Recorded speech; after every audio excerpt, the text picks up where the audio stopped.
C'est un dessin qui représente un visage totalement synthétisé. On est vraiment dans la période la plus déconstruite du cubisme. Alors on distingue les cavités, les orbites du visage, le nez dessiné, une partie de la bouche, mais c'est très déconstruit. Donc il faut se poser à plusieurs reprises sur le dessin pour identifier la figure qui apparaît. Et très rapidement, on a été saisi par la qualité du dessin aussi à travers sa date. En 1912, seul Braque et Picasso produisent un cubisme aussi analytique. Il est donc un des rares artistes à s'inscrire vraiment dans cette radicalité. Je l'ai découvert par l'intermédiaire d'un collectionneur qui nous l'a présenté en me disant « Est-ce que vous connaissez le plus jeune cubiste de France ?» que je ne connaissais pas.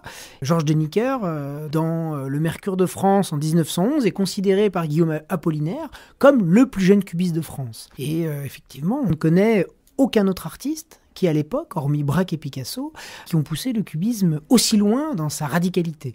C'est à l'origine un sculpteur.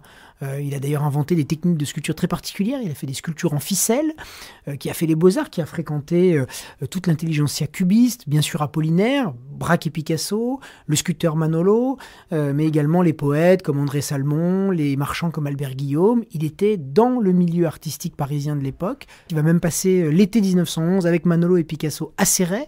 Et bien évidemment, à ce moment-là, il va être en contact direct avec le cubisme développé par Picasso, par Braque, et va totalement s'inscrire dans le mouvement.